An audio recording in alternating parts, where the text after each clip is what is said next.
All right, Monica, shall we kick this off? Let's do it. All right.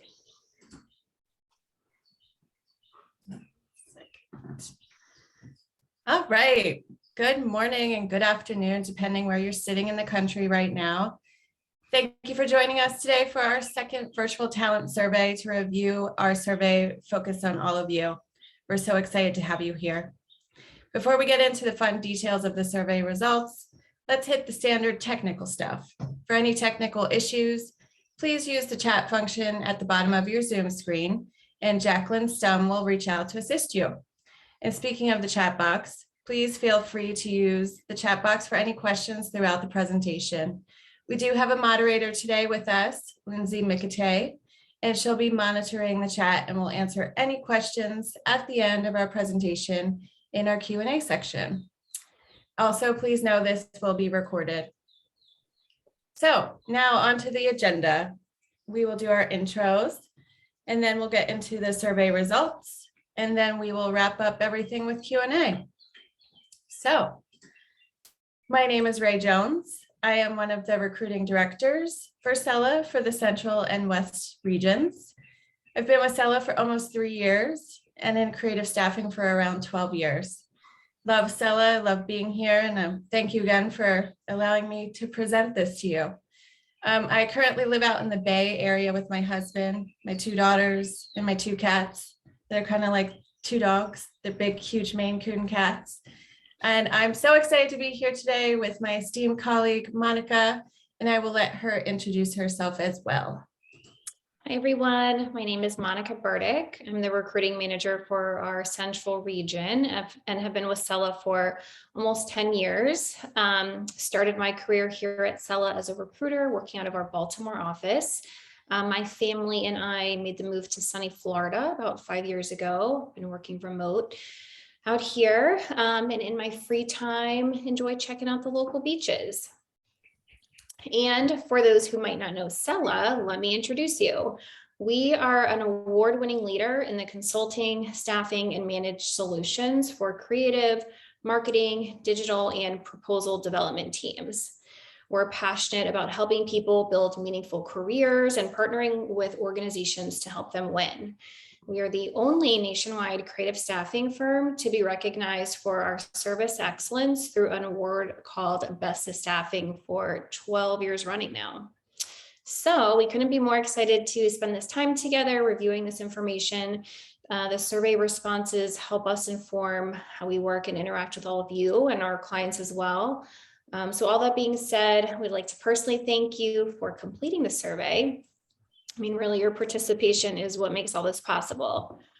So out of curiosity, how many people on this call today completed the survey?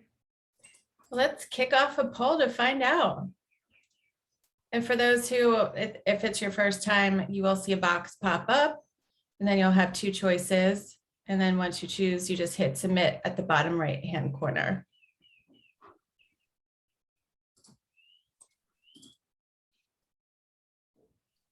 We should have some answers coming in now.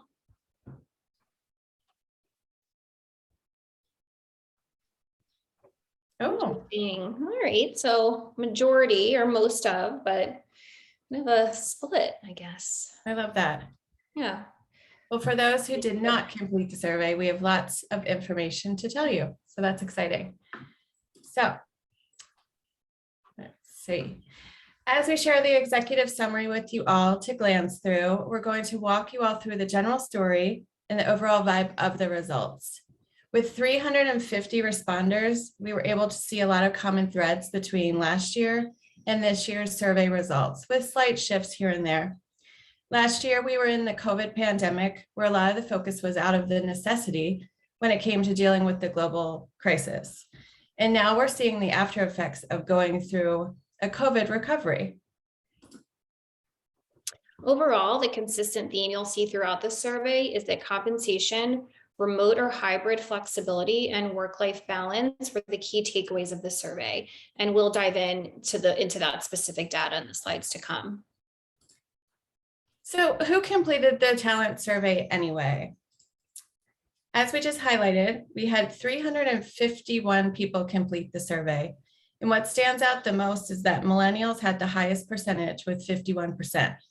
Millennials and Gen X were the majority of responders, making up a whopping 84%. Where the millennials grew their age group by 5%, the boomers dropped by 5%. And according to the Bureau of Labor Statistics, during the 70s and the 80s, the workforce grew vigorously due to the baby boom generation entering the workforce. And now, once again, baby boomers, generation of change, they're making the change again, but this time they're exiting and moving into retirement. So as you can see, in terms of where our responders sit, it looks to be pretty spread out, which frankly is no surprise, just based on our findings of folks working remotely these days. So what was the organizational makeup of our responders? Individual contributors continue to dominate the responses. In fact, only 30% of participants were in managerial roles. And what this shows us is that most of our respondents are likely also talent who either work for or are interested in SELA. So thank you again. So when we look at the years of experience of those who took the survey, more than half of the respondents have at least 9 or more years of experience within their field. In fact, only 5% of responders work in entry-level positions. This stat ties into our previous slide with millennials dominating the response rate. It's no surprise that it was a close split down the middle in terms of survey respondents working contract roles versus full-time roles. Contract was leading the pack with 52% of the respondents confirming that talent are happy working in a contract capacity. And we continue to see that talent seeking contract work as their preferred choice as we continue down the road of COVID recovery. A strong trend and theme that we are seeing from last year's survey to now is that remote remains king. Last year at this time, remote work was a direct result of COVID, but now the numbers are growing. So we're seeing that companies realize remote work has increased the quality of life and productivity is possible, if not better, especially since folks do not have a commute and they can add back that time to each workday. A stat from our in-house industry report states that 44% of talent that are working remote have had a positive impact on productivity, therefore resulting in a 15% increase. On the topic of remote work is on the rise. In fact, according to our in-house creative industry report, 75% feel that flexible work schedules boost job satisfaction. And this is something that we hear consistently as we're talking to talent, just how important that flexibility is. Hey, Monica, last week you mentioned that you read an article about a World War stat. What was that? Yes, that stat was, so some labor experts were saying that this is the largest change in American working and living conditions since World War II, which is a pretty crazy stat to think about. Yeah, I'm interested to know how important from everyone here, just how important it is for you to continue being remote. Let's kick off a poll.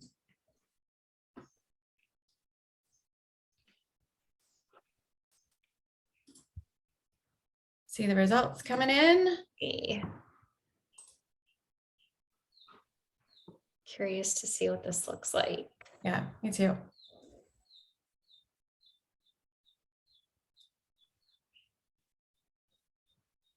All right, well, I guess no surprise there. Yeah. 71% said they're working remote 100% of the time. 29% and 29% hybrid. 0% are in the office every day. I'm glad this aligns with our talent survey results. Yes. Some additional evidence that remote work is taking the lead. Currently, more talent are working remote or hybrid compared to last year. We're up to 94% compared to 87% from last year's survey. Last year's 87% was also out of necessity, where this year's it's likely due to the shift in the workforce.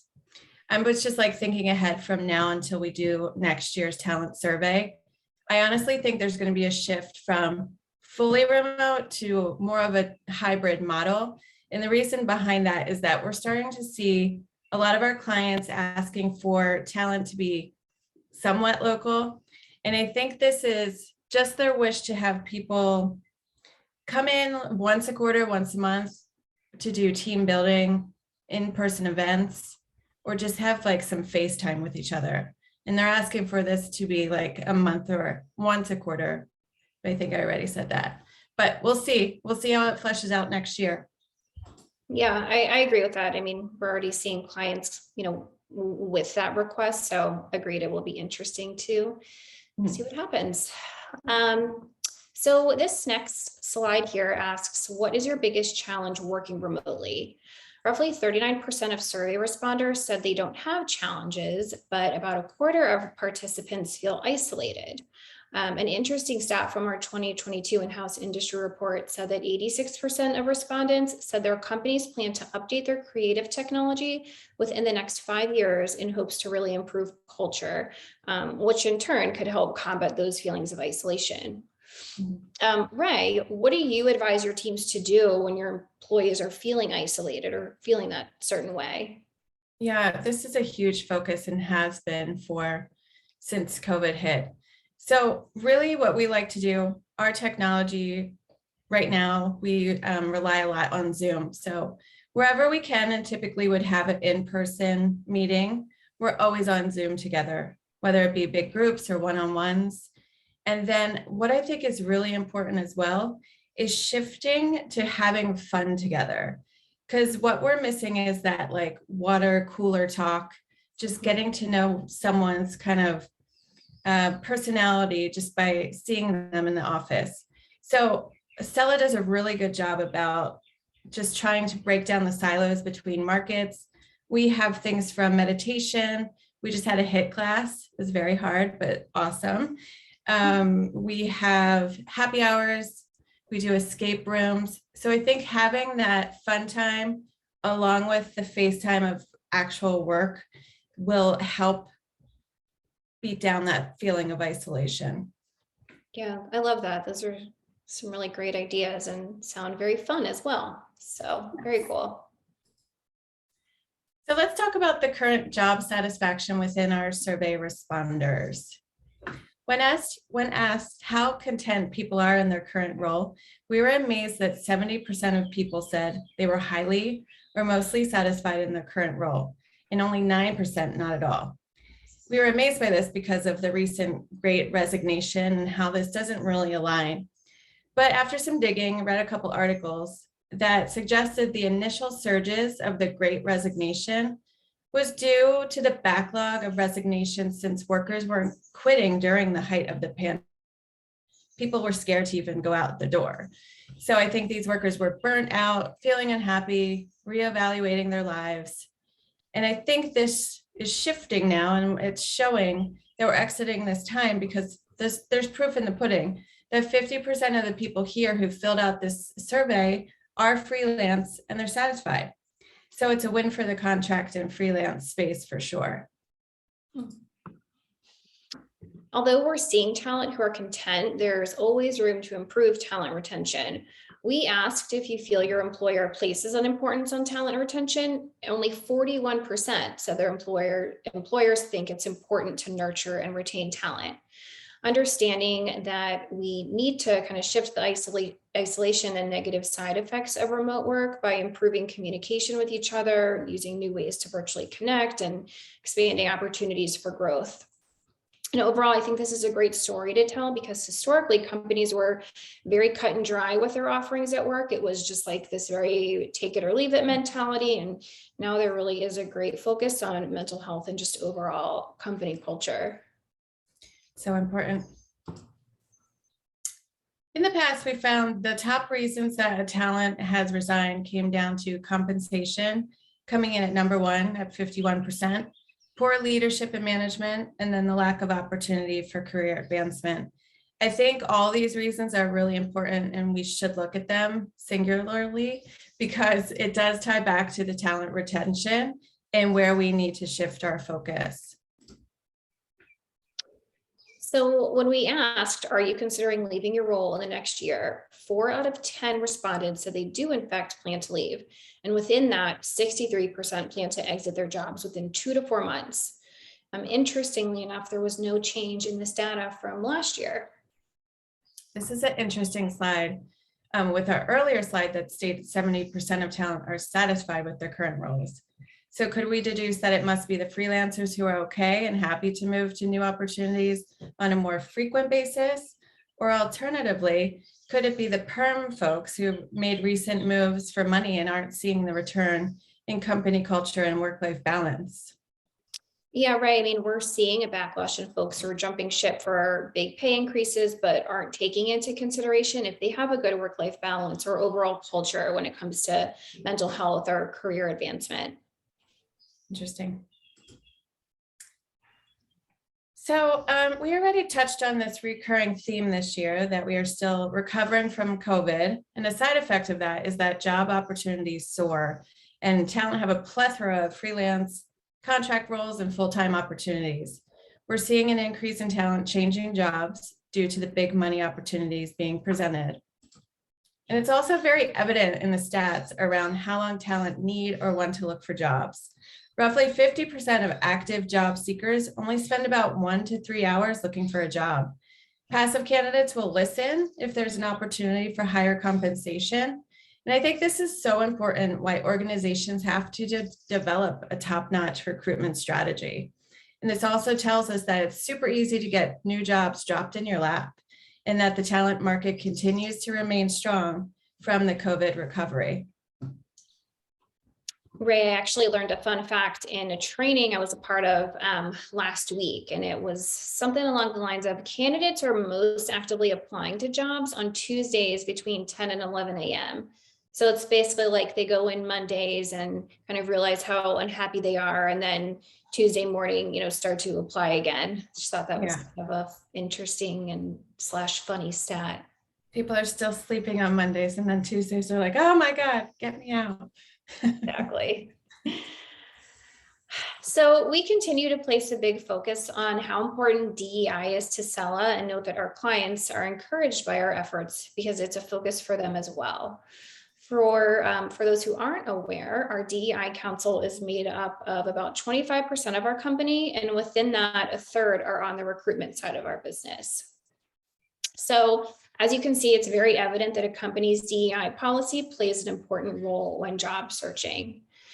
Here at Sella specifically, we continue to ask our talents preferred pronouns, and we're taking monthly DEI trainings to continue to remain knowledgeable in the DEI space.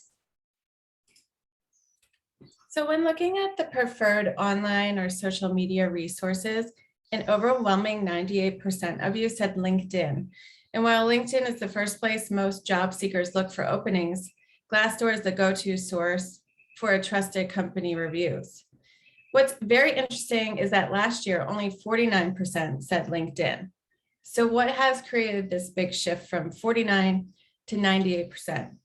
So after reading various articles on LinkedIn and just, having personal success with it, it is one of the main places that we use as a company for sourcing.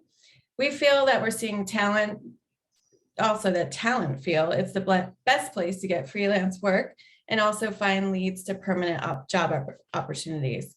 It's also said it can be a help to advance your career, and it proves to be a great place to find yourself a trusted recruiter. So what were the top priorities our responders focused on when job searching? This year, we limited survey responders to their top 3 priorities. The results are still the same. Work-life balance, flexibility to work remotely, and increased compensation are survey respondents' top priorities when job searching. You can see they all came in very close as well, showing that they're all 3 almost equally as important. The fact that work-life balance came in at number 1 at 59% is strong proof that creating a healthy company culture is just so important to you all. And also, interestingly enough, our 2021 survey results also ranked these as the top 3 priorities. I love seeing the common themes between last year and this year. Mm-hmm. It's no surprise again that flexibility to work is still high on the talent's mind when it comes to receiving benefits other than healthcare. We also saw in the previous slide that this made the top 3 in terms of new job priorities. Additionally, though, responders are looking at 401k investment opportunities, and any additional paid leave categories as benefits other than healthcare. An article I recently read stated that millennials are just starting to rank work-life balance and flexibility as more important than just compensation alone. So maybe there is just an overall generational preference when it comes to some of these things. Yeah, I think so. I think also that I read in that same article that millennials just don't have the same focus as other groups did, like boomers once had the feeling like once they got out of their educational period, they had to get married right away. Where I think millennials have shifted and they have more of a focus on their personal advancement, or it's just that it seems they're taking their time, which I certainly appreciate. Yeah, very interesting. Yeah. This next section here, we're going to talk about how responders prefer to receive content and communicate. So talent want targeted information delivered right to their email inbox, rather than spending time to go find resources like blogs or videos. More than half of survey respondents preferred email communication when working with a recruiter or hiring manager. The other thing that's super interesting about this slide is that 30% of talent would rather receive a phone call versus a text. I found that super interesting. It is, it's crazy. I know when I talk to talent, oftentimes they'll tell me like, oh, I didn't answer the phone because it was a phone number I didn't recognize and I thought it was spam. And I know I personally get a lot of like robocalls and spam, but it is interesting just because we live in such a text heavy world these days. I guess I would have thought it'd be higher than that 7%, but yeah, same. Interesting. Well, I would be interesting to hear from you all. Let's have our last poll. Do you prefer phone calls, email, or text messaging?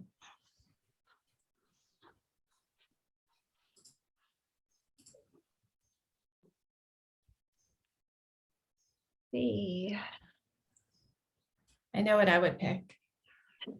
I know what I would pick. Texting. Same. I also find that whenever I call anyone, their voicemail is never set up anymore. And I'm always like, wow, interesting. So 58% said email, 27% text, and 50% call. So I guess stat is still holding true that email is the preferred communication preference. Nice. Cool. All right, moving on. Now let's get into the insights on interviewing.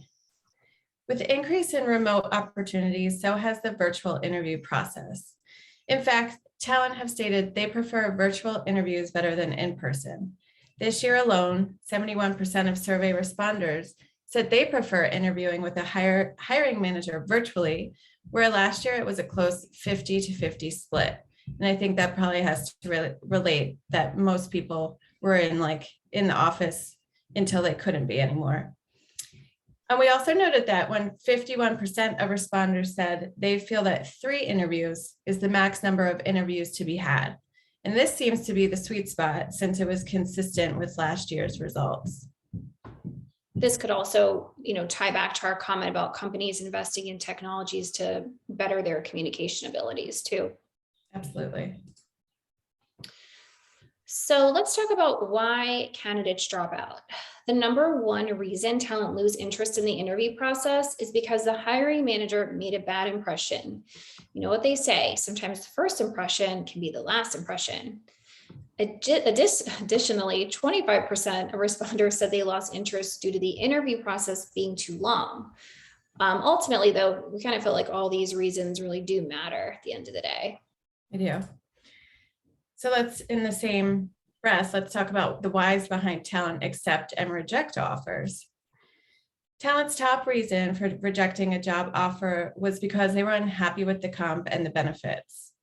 And because the job market is chock full of opportunities right now, talent have options and can be choosy about which opportunities they take.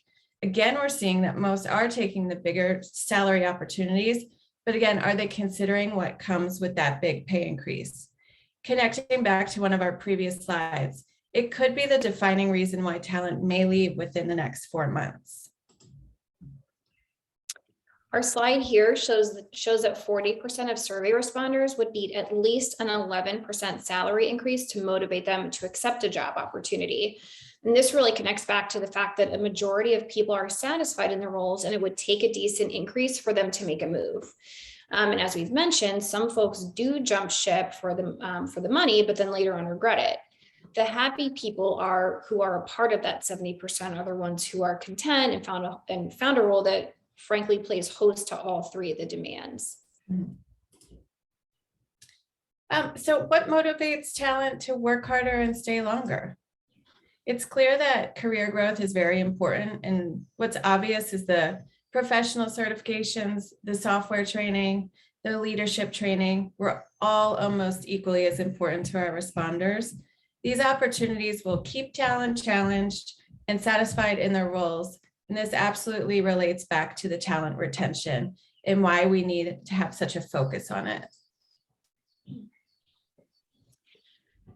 And then more on the topic of career advancement. So 48% of survey responders wish to receive positive and constructive advice from leadership to improve their performance.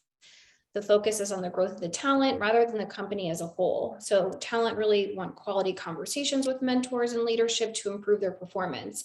And frankly, if employees, perform at their best, it will result in a healthy work environment. Monica, that went so fast. That is our last data slide. I did want to move to the next and just show you that we do have some resources here listed that we find to be great blog posts. And I'll just whirl through them. First one is creating a winning resume. Second is job seeking secrets. Third, how to make a UX portfolio.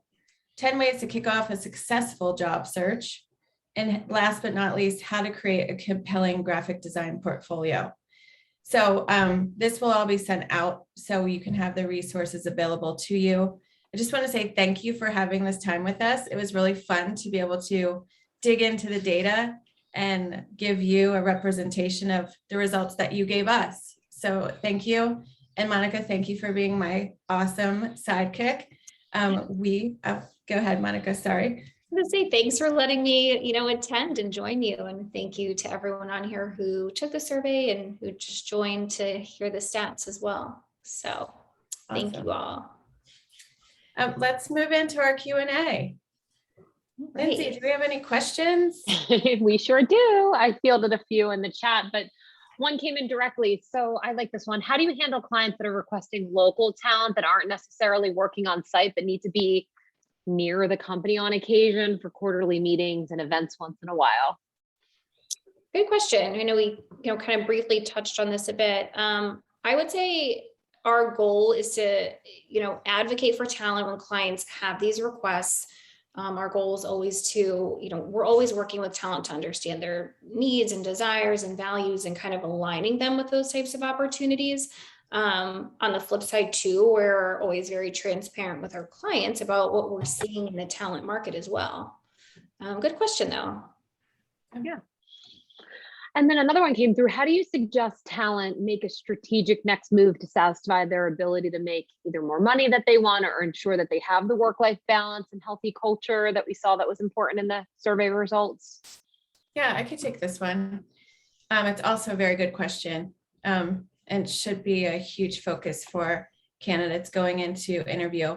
One thing that I always remind my candidates is that, yes, you're going to have an interview with a company, but you always need to remember that you're interviewing them as well.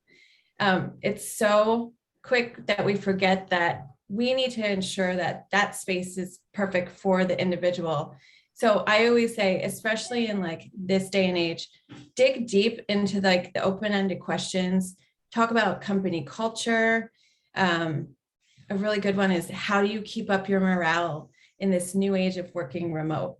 It's a really good question. And it will also flip it to the manager to help them understand that it's important to you, which is just like a very important soft skill. What else? I think always utilizing your recruiters. One thing at Sella that we really pride ourselves on is knowing the specifics of our clients, top to bottom. So like client culture, environment, is something that we always aim to have a grasp on. Yeah, that's awesome. As a seller recruiter, I feel like that's always like the questions I'm asked in the interview preps and debriefs. But I love this next question because I live on LinkedIn. What's the best way to have your LinkedIn profile noticed by a recruiter?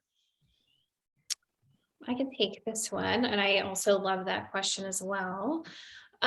So I think just the first things that stand out for me are just making sure that your LinkedIn profile is up to date. So with your up to date with your most current role, you can even like attach your resume or have your resume on your profile as well. So making sure that's also up to date.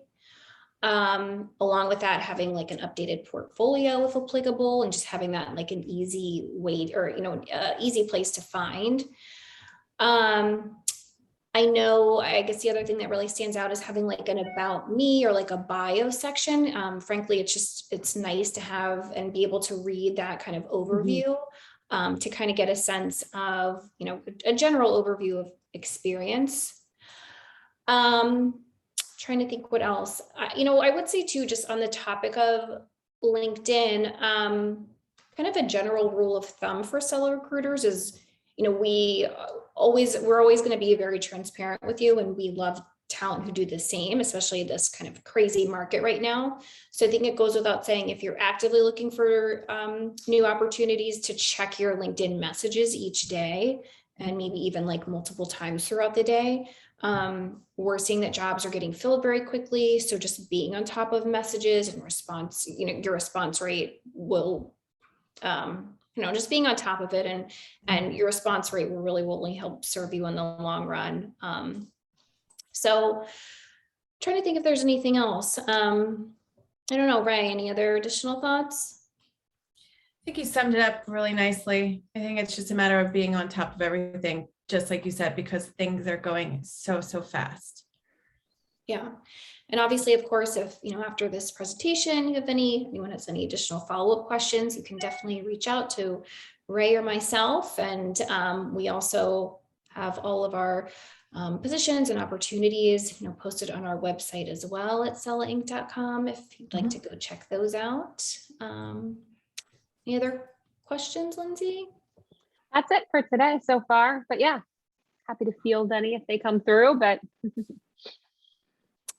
thank you again, everybody. This was so nice to be able to share this content with you all. And thank you again for everyone who took the time to take the survey.